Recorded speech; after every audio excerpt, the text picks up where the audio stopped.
President Joe Biden signed an executive order this week in an effort to improve access to child care. According to the White House, the cost of child care has risen 26% within the last decade and more than 200% over the past 30 years.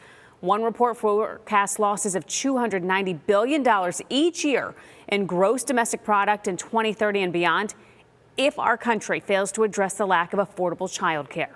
ABC Action News reporter Lydia Vasquez breaking down the executive order and the challenges local parents continue to deal with.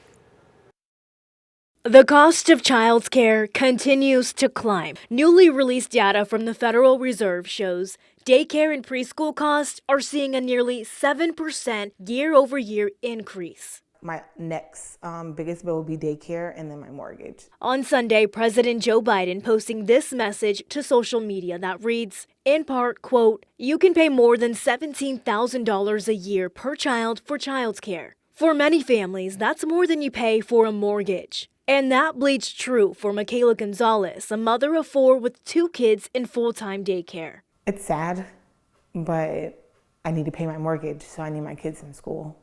So it's like I kind of have to take the loss of higher daycare costs. On top of higher costs, slots are slim. According to the White House, in 2019, 76% of families with young children who searched for care reported difficulty finding adequate childcare, and for some, it's only gotten worse. There actually isn't daycares, if you haven't noticed. Tampa has no daycares open.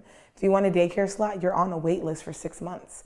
So then you still lose. President Biden signed an executive order as child care advocates and families across the country call for action. About to sign an executive order increasing access to high-quality care and supporting caregivers. That order has more than 50 directives and hopes to increase access to affordable care for families and provide more care options. But it doesn't include any new spending. It would be funded out of existing commitments, possibly including last year's laws financing infrastructure projects. The order has plans to increase compensation and benefits for early childhood educations. According to the White House, the average annual salary for Head Start and preschool teachers is about $35,000. While salaries trail behind inflation, Gonzalez says she's had to make several sacrifices to keep up with the cost of childcare, including saying goodbye to Mommy Mondays. On Monday, they get the early release, so it would be like a big day, and they already knew like Mom might be taking us